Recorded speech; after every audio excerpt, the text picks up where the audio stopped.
Assalamualaikum warahmatullahi wabarakatuh.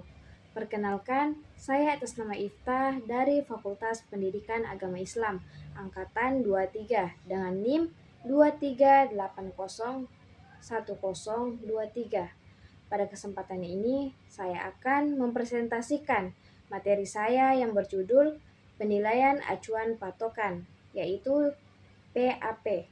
Langsung saja kita ke pembahasan. Baiklah, pembahasan yang pertama yaitu pengertian penilaian acuan patokan atau yang biasa disingkat dengan PAP. Jadi, PAP adalah sistem penilaian hasil belajar yang membandingkan kemampuan atau pencapaian peserta didik dengan kriteria atau standar tertentu yang telah ditetapkan sebelumnya, bukan dengan hasil belajar peserta didik lain. Dalam PAP, peserta didik dinilai berdasarkan penguasaan kompetensi. Misalnya, dinyatakan tuntas jika mencapai nilai minimum KKM. Fokus utamanya adalah melihat sejauh mana tujuan pembelajaran telah tercapai. Kemudian yang kedua adalah tujuan penilaian acuan patokan. Yang pertama, mengetahui tingkat penguasaan kompetensi peserta didik. Yang kedua, menentukan ketuntasan belajar berdasarkan standar yang telah ditetapkan. Ketiga, memberikan umpan balik bagi pendidik dan peserta didik. Keempat, menjadi dasar dalam perbaikan proses pembelajaran. Kemudian, fungsi PAP. Yang pertama, fungsi diagnostik untuk mengetahui kesulitan belajar peserta didik. Kedua, fungsi formatif untuk memperbaiki proses pembelajaran. Ketiga, fungsi sumatif untuk menentukan hasil belajar akhir. Kemudian kelebihan dan kelemahan PAP.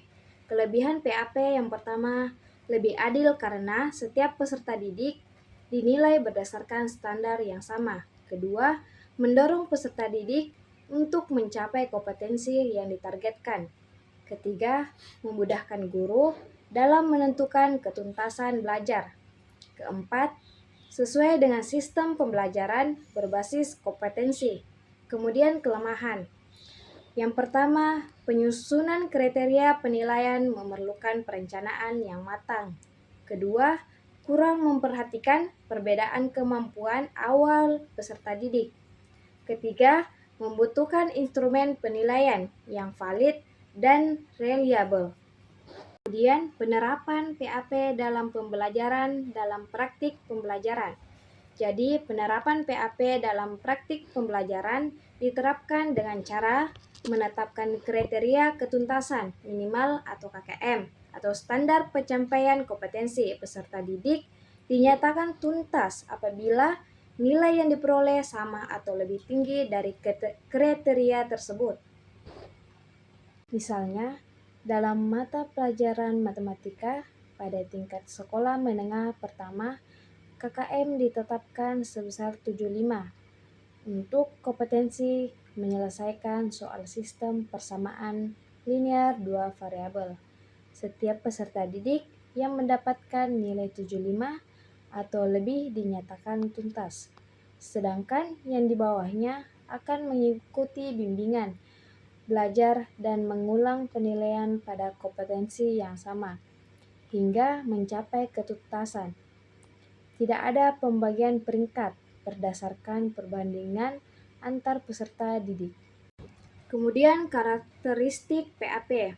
Yang pertama, berorientasi pada tujuan pembelajaran. Kedua, menggunakan standar atau kriteria tertentu. Ketiga, tidak membandingkan antar peserta didik. Keempat, menekankan ketuntasan belajar. Kelima, memberikan umpan balik yang jelas. Keenam, bersifat objektif dan transparan. Ketujuh, mendukung pembelajaran berbasis kompetensi. Baiklah, itulah tadi presentasi dari saya dengan judul materi penilaian acuan patokan atau yang biasa disingkat dengan PAP. Kurang dan lebihnya mohon dimaafkan. Wabillahi taufiq wal hidayah. Assalamualaikum warahmatullahi wabarakatuh.